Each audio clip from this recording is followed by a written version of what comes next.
Ya, selamat sore jemaat sekalian. Saking serunya nyanyi, main, orkestranya lupa turun tadi. Ya, karena rasanya gimana di tengah-tengah lagi main-main, lagi nyanyi, kok disuruh berhenti, disuruh ini. Maunya diselesaikan aja dulu. Ya, saya paham itu karena saya juga main di orkestra. Baik, ya mari kita buka Alkitab kita. Dan sudah beberapa bulan kita menelusuri kitab 1 Raja-Raja. Hari ini kita sampai di bagian terakhir pasal 18. Bulan lalu kita sudah melihat bagaimana Elia membuktikan di depan mata Israel bahwa hanya ada satu Allah, hanya satu Tuhan yang hidup.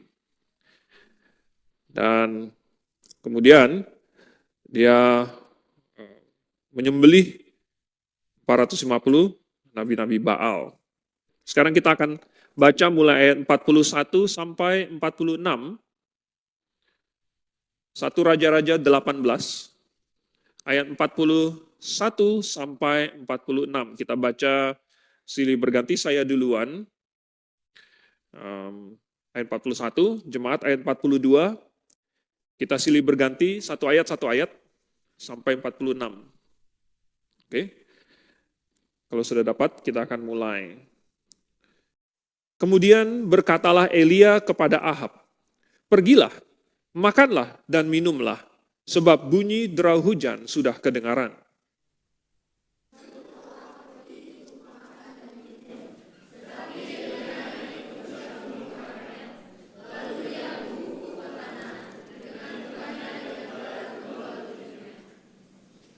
Setelah itu ia berkata kepada bujangnya, "Naiklah ke atas, lihatlah ke arah laut." Bujang itu naik ke atas, ia melihat dan berkata, "Tidak ada apa-apa." Kata Elia, "Pergilah sekali lagi." Demikianlah sampai 7 kali.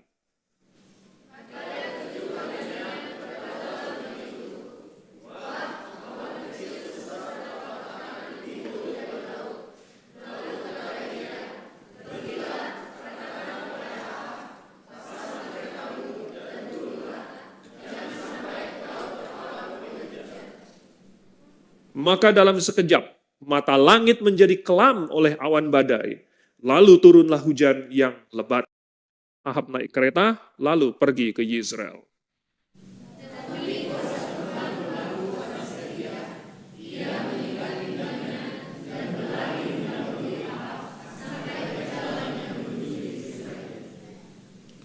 Oke, mari kita lihat lagi satu ayat lagi di dalam Yakobus pasal 5.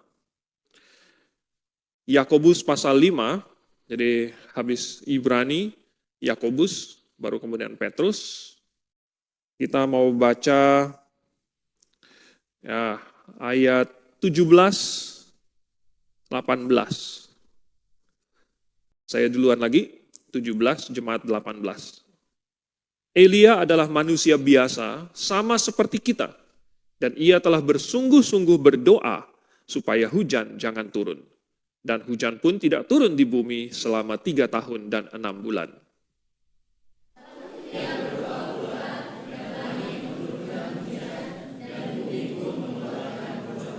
Mari kita berdoa. Mari, Bapa di surga, kami membuka firman Tuhan untuk mempelajarinya, supaya kami tidak sembarangan saja menjalani hidup kami. Juga Tuhan, supaya kami belajar tentang apa yang benar, apa yang baik.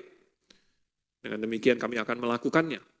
Tolong berikan kami pengertian dan hikmat, supaya kebenaran yang kami pahami ini nanti akan membimbing jalan kehidupan kami. Mohon Engkau yang pimpin waktu renungan kami sore hari ini. Dalam nama Tuhan Yesus kami berdoa. Amin. Jadi, kita baca di dalam 1 Raja-Raja pasal 18 ini, bagaimana Elia berdoa, dan di yang Yakobus pasal 5 ayat 17 dan 18 berkata bahwa Elia itu adalah manusia biasa. Jadi sama seperti kita. Ya tentu ada perbedaan, Elia itu nabi, kita bukan nabi. Tetapi kalau kita nilai dari sisi sama-sama orang percaya, maka kita sama.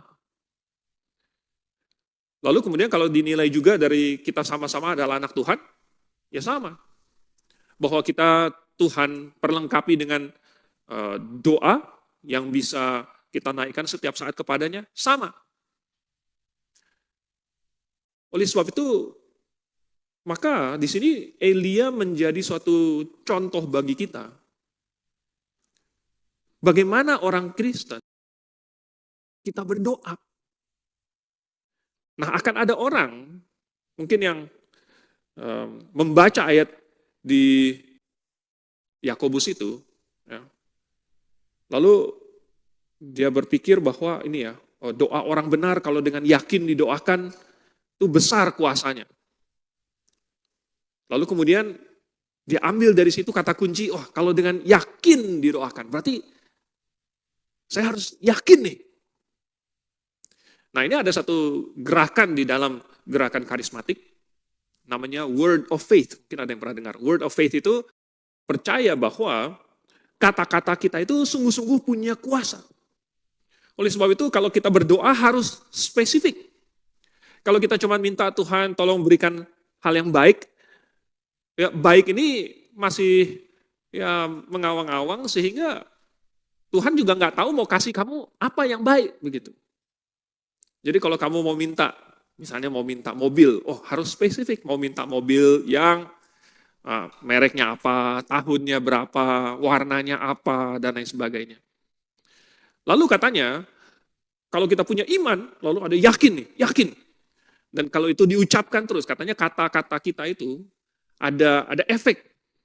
Kalau kita yakin, maka iman kita, keyakinan kita itu akan menghubungkan kata-kata kita itu dengan kuasanya Tuhan. Sehingga nanti Tuhan akan mengabulkan permintaan kita. Jadi word of faith, kata-kata kita itu akhirnya oleh iman bisa terwujud. Tapi kelihatannya bukan itu yang diajarkan oleh Alkitab. Karena kata kunci sebenarnya di situ bukanlah dengan yakin didoakan, tetapi kata kuncinya adalah orang benar. Ya. Orang benar. Kalau orang benar berdoa dengan yakin, maka kuasanya besar. Kata kuncinya di sini adalah orang benarnya. Nah, gimana caranya si Elia ini memberikan contoh kepada kita, orang benar itu harus berdoa. Nah, saya susun menjadi tiga poin.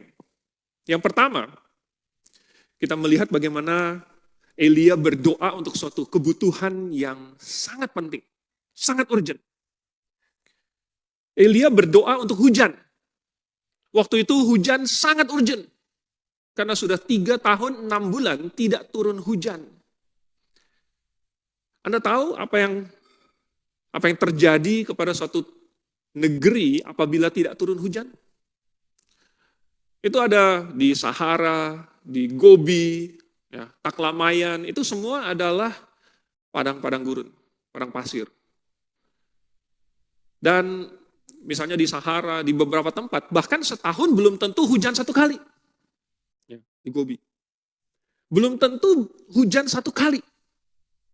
Di Afrika, kadang-kadang saya suka nonton dokumenter, biasanya ada musim hujan dengan musim kering.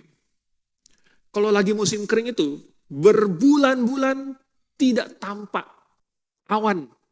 Tampak awan saja nggak kelihatan. Apalagi hujan. Maka tanahnya itu menjadi kering. Tapi bukan hanya sekedar kering. Tetapi tanah itu kemudian mati dan kehilangan nutrisi dan tidak bisa ditanami, tidak ada yang bisa tumbuh. Karena tidak ada kelembapan di dalamnya. Anda bayangkan kalau 3,5 tahun tidak hujan, tanah di Israel itu atau di sekitarnya situ menjadi seperti apa? Makanya mereka sangat kelaparan, mereka melarat, mereka sangat kesulitan. Dan yang mereka butuhkan pada saat itu adalah hujan. Dan Elia berdoa untuk sesuatu yang sangat penting. Pertanyaannya adalah apakah kita berdoa untuk sesuatu yang sangat penting? Nah, Kalau orang Kristen jujur, orang Kristen biasanya tahu bahwa hal-hal rohani itu lebih penting daripada hal-hal jasmani. Tahu. Tetapi sekedar tahu saja tidak berarti dilakukan. Karena pada prakteknya,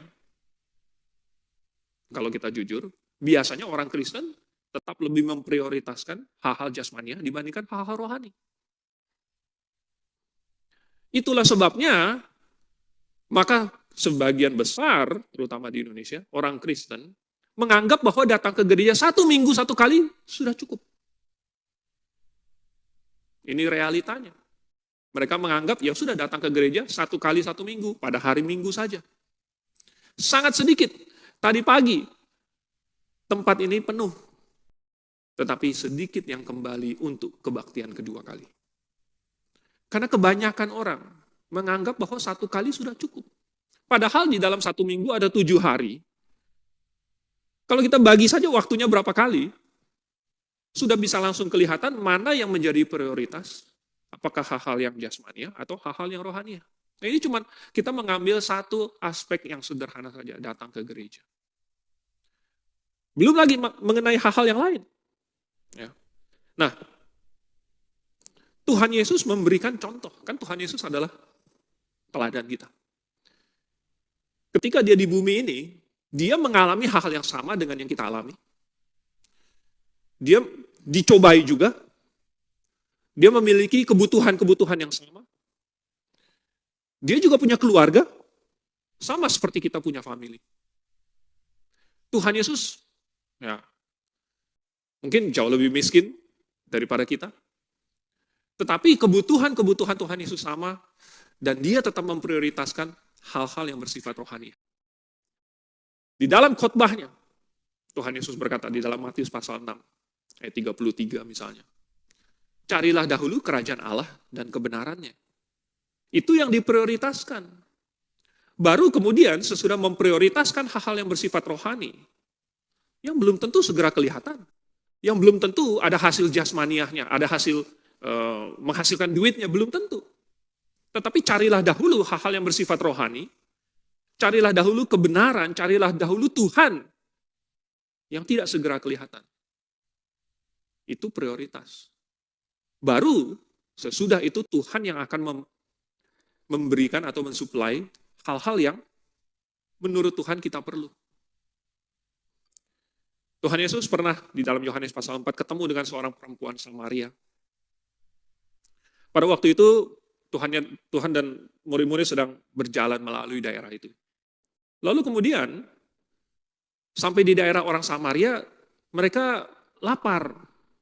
Tuhan Yesus suruh supaya murid-muridnya itu pergi membeli roti. Sementara Tuhan Yesus duduk di sumur. Lalu datanglah seorang perempuan Samaria. Dan kemudian Tuhan berbicara dan menginjili dia. Menjelaskan, memperkenalkan dirinya siapa. Menunjukkan sekilas kepada wanita ini. Dengan siapa dia sedang berbicara.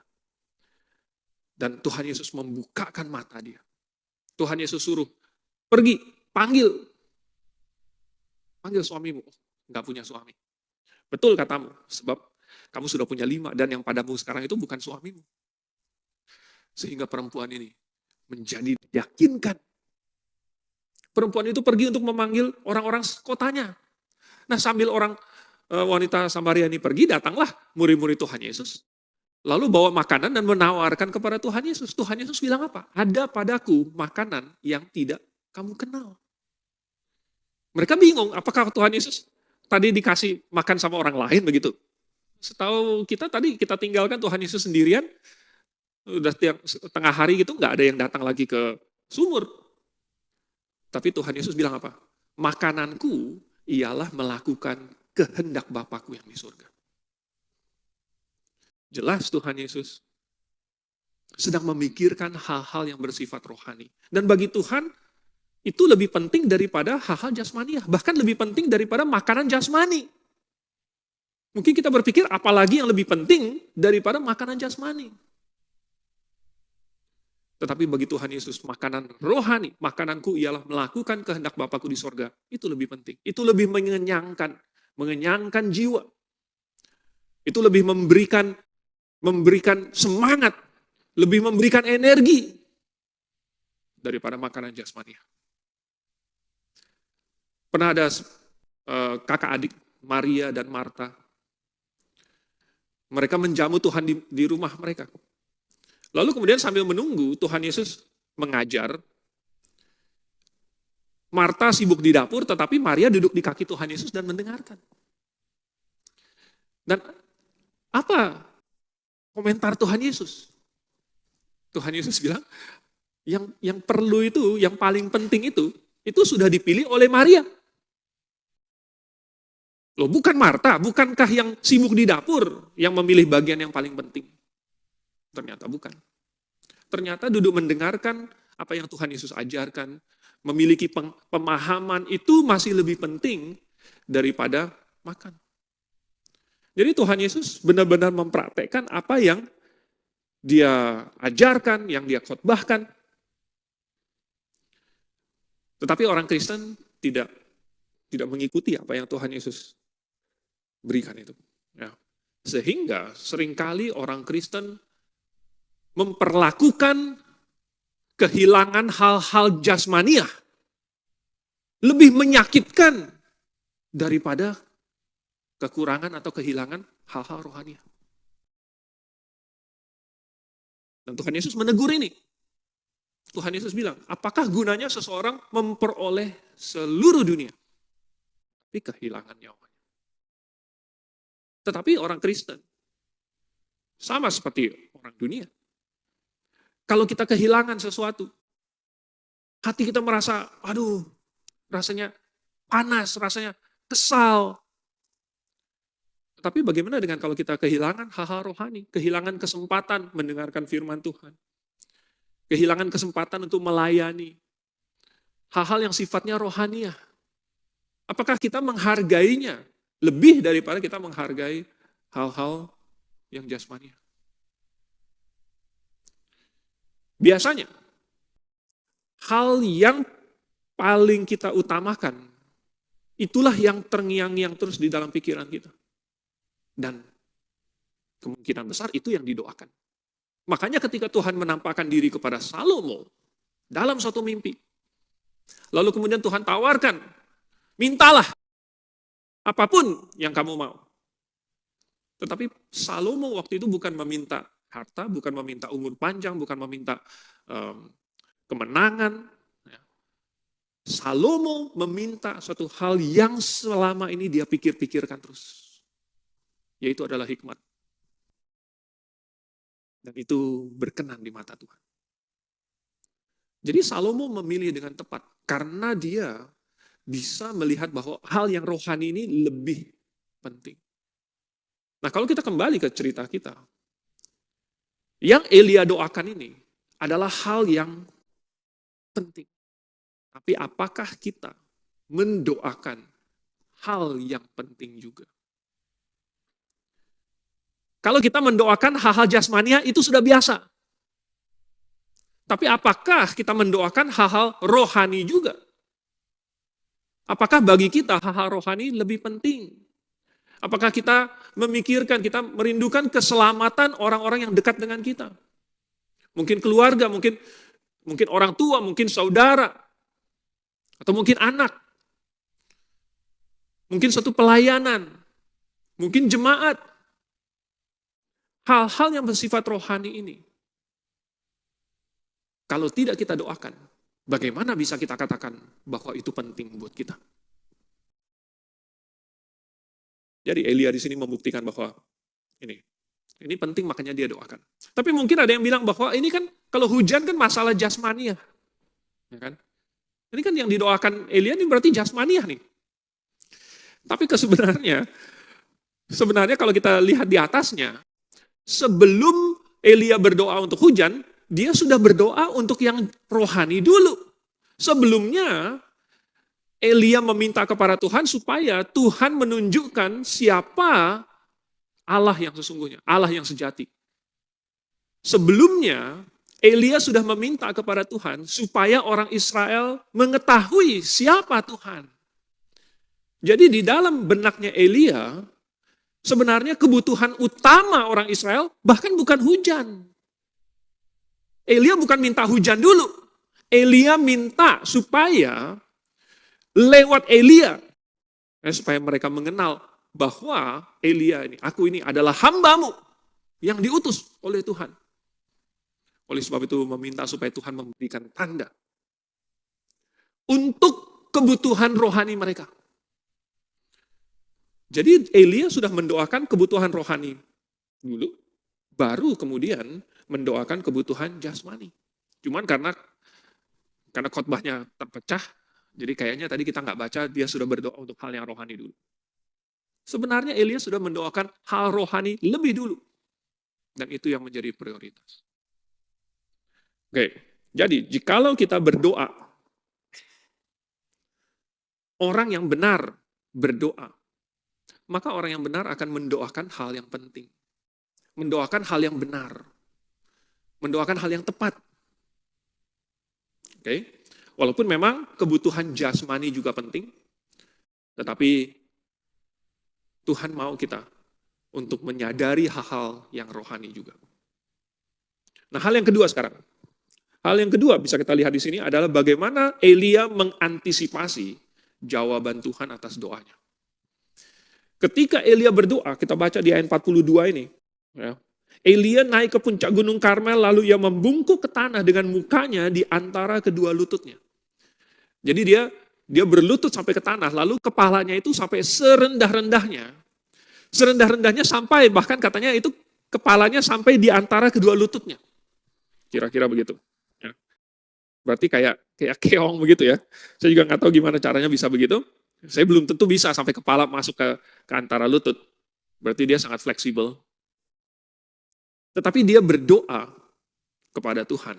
Lalu sesudah berdoa itu, dia bahkan sebelum berdoa, dia tahu dia akan berdoa. Tetapi dia sudah mengantisipasi bahwa Tuhan akan menjawab doanya.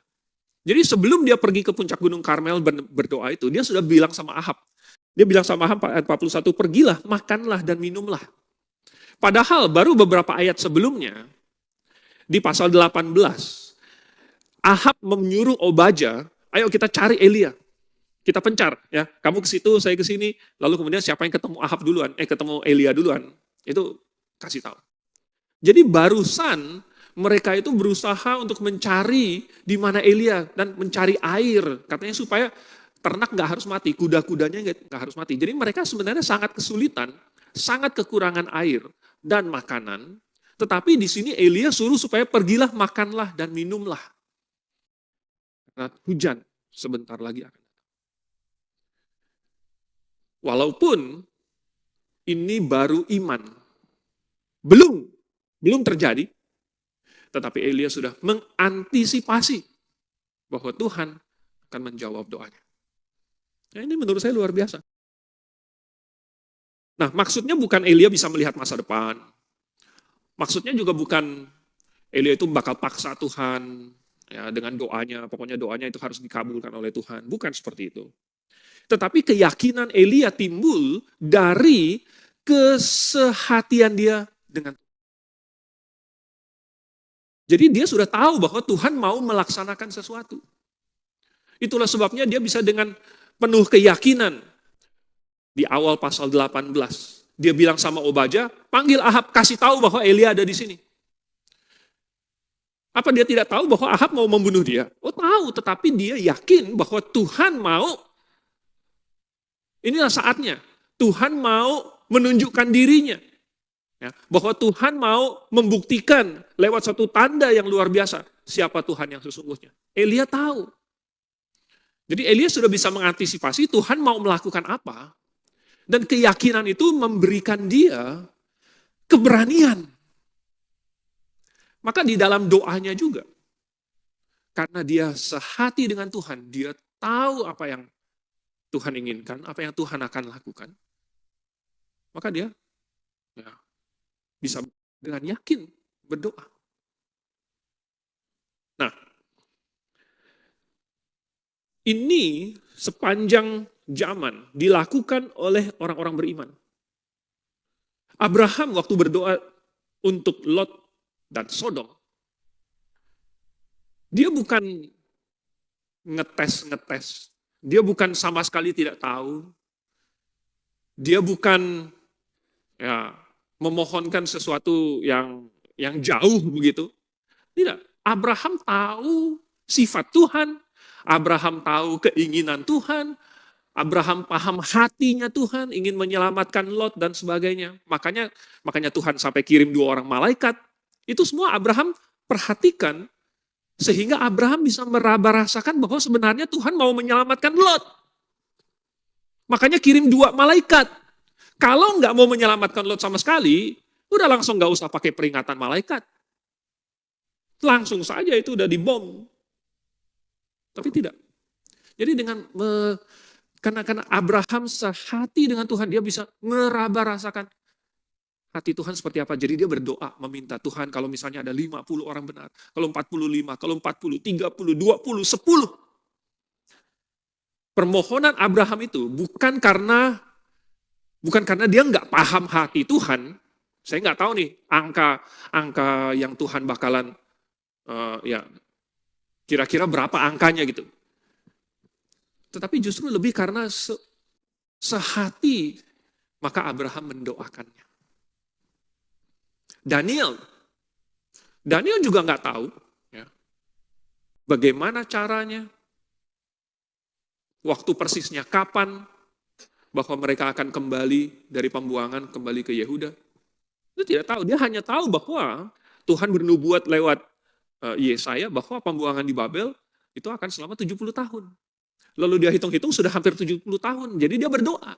Nah karena dia tahu tentang nubuat Tuhan, maka dia berdoa sesuai dengan kehendak Tuhan. Ini kesehatiannya Daniel. Jadi baik Daniel, Abraham, Elia, tidak tahu bagaimana, kapan, persisnya seperti bagaimana Tuhan akan menjawab doa. Tidak tahu. Yang mereka tahu hanyalah bahwa Tuhan punya suatu rencana, dan rencana Tuhan pasti baik. Dan dia tahu kira-kira rencananya itu apa. Dan cukup itu yang dia doakan, maka dia bisa punya keyakinan. Jadi dia bisa mengantisipasi dulu apa yang Tuhan akan jawab. Nah, ini sebenarnya berlaku juga. Bukan saja untuk hal-hal yang kita tahu Tuhan inginkan, tetapi berlaku untuk hal-hal yang kita tahu Tuhan tidak inginkan. Kalau kita tahu Tuhan tidak menginginkan sesuatu, kesehatian kita dengan Tuhan membuat kita bahkan tidak memintanya sama sekali. Tidak memintanya. Ya kan? Masa kita sudah tahu, ya kan? Sudah tahu bahwa ya itu tidak disukai oleh Tuhan, masih kita minta juga. Gimana sih? Ya kan? Sudah tahu, masih diminta juga.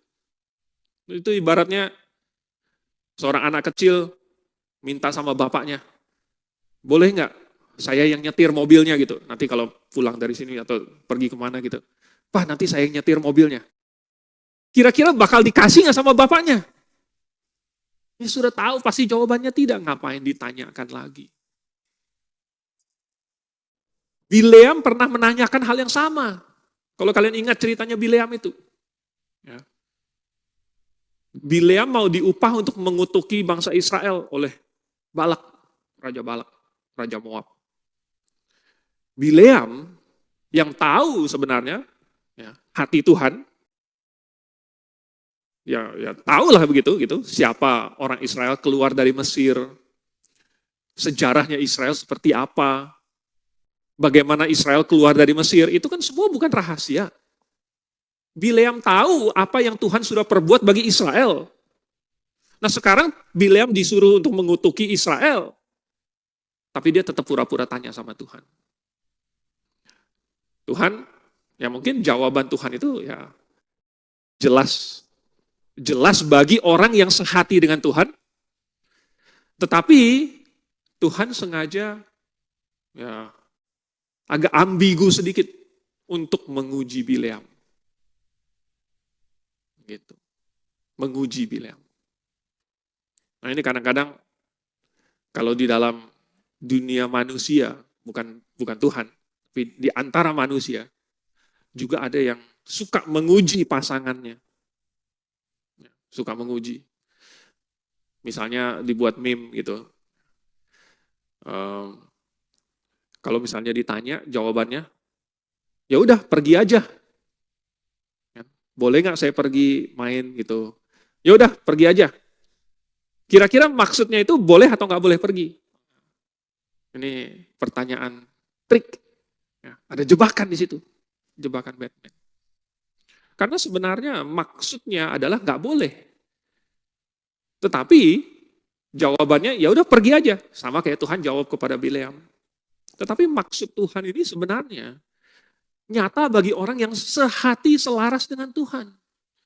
Atau orang yang sehati dan selaras sama Tuhan bahkan nggak usah nanya saja sudah tahu. Jadi kalau orang yang benar, kenapa seolah-olah semua doanya itu dikabulkan oleh Tuhan? Mungkin karena justru doa atau hal-hal yang dia sudah tahu Tuhan gak bakal kasih, memang gak pernah didoakan. Jadi gak pernah ada doa yang ditolak. Karena dia sudah tahu duluan apa yang Tuhan inginkan, apa yang Tuhan tidak inginkan, apa yang dia bisa doakan, dia sudah bisa mengantisipasi jawabannya. Jadi, apakah kita sehati dengan Tuhan? Kalau kita sehati dengan Tuhan, apakah yang kita doakan kepada Tuhan? Jangan-jangan sesuatu yang tidak Tuhan sukai. Bagaimana caranya kita bisa tahu? Nah, ada seorang yang hatinya itu sesuai dengan hati Tuhan. Anda tahu siapa? Adalah Daud. Coba saya mau bukakan beberapa dari lagu yang digubah oleh Daud. Mazmur pasal 86. Saya bacakan ayat yang ke-11. Tunjukkanlah kepadaku jalan-Mu ya Tuhan, supaya aku hidup menurut kebenaran-Mu. Bulatkanlah hatiku untuk takut akan nama-Mu. Ini permintaan Daud supaya dia mengenal jalan Tuhan. Supaya dia hidup menurut kebenaran Tuhan. Supaya hatinya itu takut akan nama Tuhan. Pasal 119. Ini pasal yang luar biasa, sangat terkenal. Mungkin saya bacakan ayat 18-nya dulu. Aku ini orang asing di dunia. Singkapkanlah mataku supaya aku memandang keajaiban-keajaiban dari Taurat-Mu. Jadi Daud meminta supaya Tuhan membukakan matanya. Supaya dia mengerti, supaya dia bisa melihat. Lalu tujuannya supaya apa? Memandang keajaiban dari Taurat-Mu. Ayat yang ke-27, buatlah aku mengerti petunjuk titah-titah-Mu supaya aku merenungkan perbuatan-perbuatan-Mu yang ajaib. Daud mau supaya dia bisa memahami kehendak Tuhan dan nanti dia mau melakukannya. Saya pikir ini adalah contoh yang luar biasa. Apakah kita mau melakukannya? Atau kita masih lebih ya udahlah, yang penting keinginan saya sendiri. Kembali ke 1 Raja-Raja pasal 18. Hal yang ketiga di sini bisa kita lihat adalah satu prinsip yang dipakai oleh Elia. Yang ya belakangan, bukan belakangan sih, yang dari awal sampai akhir diajarkan terus. Yaitu prinsip tentang berdoa dengan tidak jemu-jemu. Nah ini yang istilah dengan tidak jemu-jemu itu ada di Lukas pasal 18. Ya, ayat 1 dan seterusnya. Tuhan Yesus kasih suatu perumpamaan. Untuk mengilustrasikan supaya murid-muridnya itu berdoa dengan tidak jemu-jemu. Kalau dalam bahasa Inggrisnya, pray and not faint. Jadi berdoa dan tidak berhenti. Nah, berdoa dan tidak putus asa. Nah, apa yang dilakukan oleh Elia di sini? Jadi Elia di sini dia berdoa, lalu kemudian dia suruh bujangnya untuk lihat ke arah laut. Terus Bujangnya lihat nggak ada apa-apa. Kata Elia, pergilah sekali lagi. Nggak ada apa-apa lagi, pergilah lihat sekali lagi. Sampai 7 kali katanya. Saya yakin sesudah Elia berdoa itu, Elia tidak berhenti berdoa.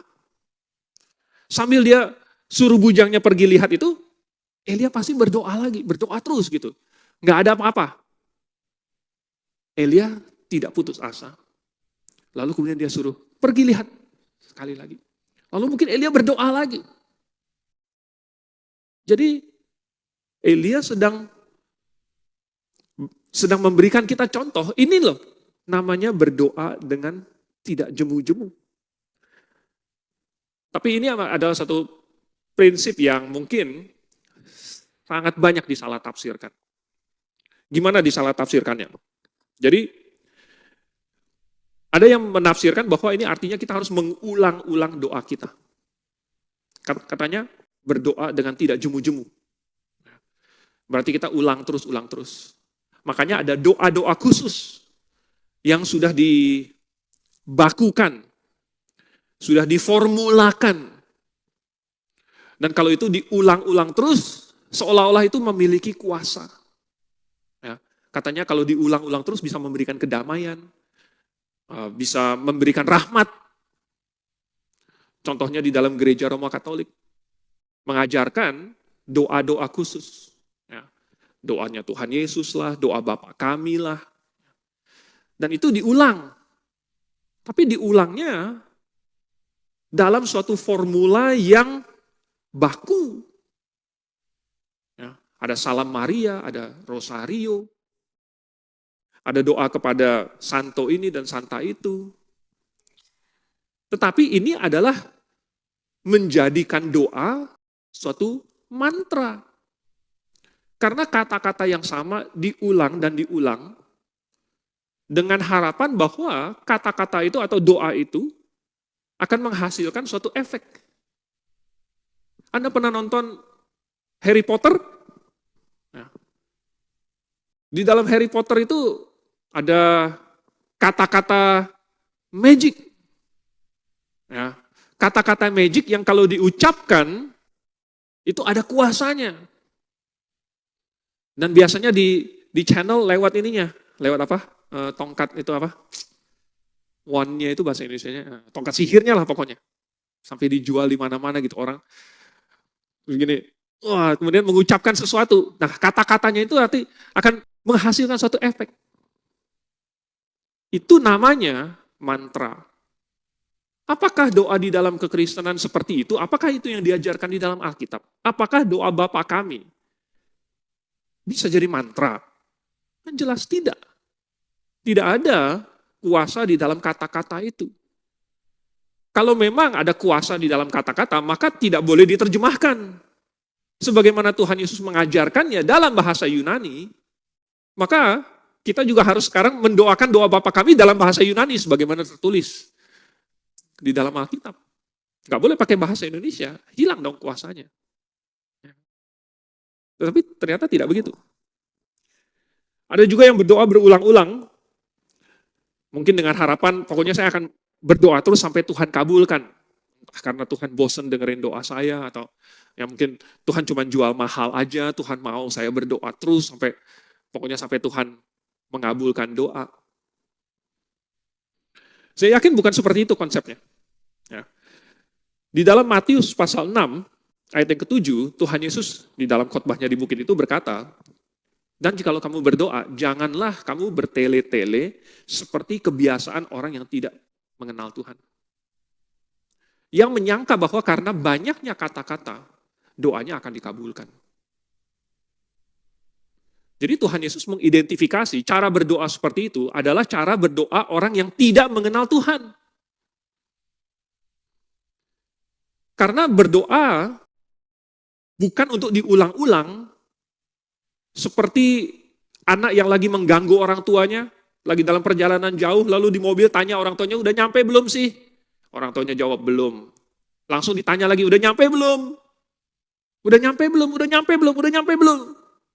Pokoknya bikin orang tuanya sampai kesel.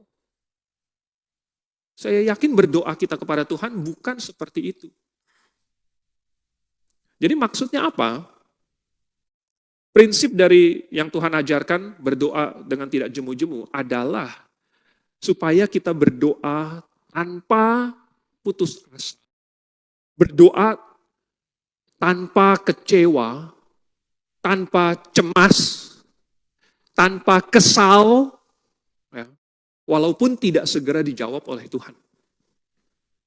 Sambil menunggu jawaban, tidak cemas, tidak kesal, tidak panik, ya, tidak marah, tapi tetap berharap terus kepada Tuhan. Ini maksud dari berdoa dengan tidak jemu-jemu. Waktu itu ketika Elia, dia sudah berdoa sama Tuhan, lalu kemudian dia suruh bujangnya pergi lihat. Ada nggak? Nggak ada apa-apa. Tidak ada rasa cemas. Tidak ada rasa, aduh Tuhan ini gimana ini? Lalu kemudian saya mesti ini lagi. Mesti minta dengan lebih keras lagi. Itu barusan dilakukan beberapa jam sebelumnya oleh nabi-nabi Baal dan nabi-nabi Asyitoret. Yang mengelilingi mezbah mereka, sambil menoreh-noreh diri, yang diejek sama Elia itu, coba panggil lebih keras, mungkin Baal lagi tidur, ya kan? Mungkin lagi pergi kemana, lagi nggak dengar. Tetapi Elia tidak. Elia punya keyakinan kan? Elia tahu, Elia sehati dengan Tuhan. Maka ketika dia berdoa, tidak ada rasa cemas. Dia tetap berdoa saja. Belum ada, pergi sekali lagi. Lihat lagi, tetap berdoa. Belum ada, sambil menunggu jawaban Tuhan, berdoa terus. Itu berdoa dengan tidak jemu-jemu. Nah, mungkin kita bertanya kenapa kadang Tuhan tidak segera menjawab. Baik dengan jawaban ya yang positif atau jawaban tidak negatif. Kenapa Tuhan tidak segera kasih tahu jawabannya? Kalau permintaan yang jelas-jelas tidak sesuai dengan kehendak Tuhan, ya mungkin jawaban Tuhan itu sudah cukup jelas. Yaitu lewat apa? Lewat firman Tuhan. Tuhan sudah menjawab lewat firman-Nya sebenarnya. Cuman kadang-kadang kitanya saja yang budek atau kita yang buta, sehingga kita tidak mau mengakui jawaban Tuhan, dan kita masih nanya terus, dan seolah-olah kita memaksa supaya Tuhan menyetujui permintaan kita. Makanya Tuhan diam saja. Karena sebenarnya jawaban Tuhan sudah ada, cuman kitanya yang tidak mau mendengarkan. Tapi kadang-kadang memang Tuhan menunda jawabannya dengan suatu tujuan tertentu, ada alasannya. Mungkin Tuhan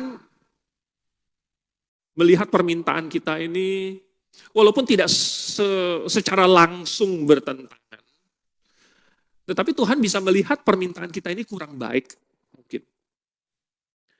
Jadi Tuhan tidak segera menjawab, supaya ketika kita berdoa terus, dan sambil kita berdoa itu, kita akan semakin menyamakan hati kita dengan Tuhan. Maka kita akan pelan-pelan menyadari sendiri, oh ternyata permintaan saya ini kurang bagus.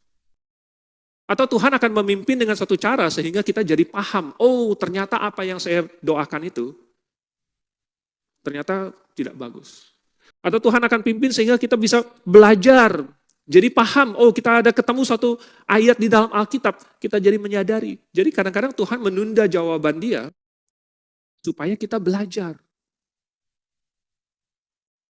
Dan mungkin ada banyak sekali pelajaran yang kita bisa pelajari. Mungkin Tuhan mau mengajarkan kesabaran ketika kita berdoa, dan kita berdoa terus, dan kita tidak cemas, dan kita tidak panik, dan kita berserah kepada Tuhan. Mungkin Tuhan itu pelajaran buat kita, supaya kita percaya kepada pemeliharaan Tuhan, supaya kita percaya kepada timingnya Tuhan.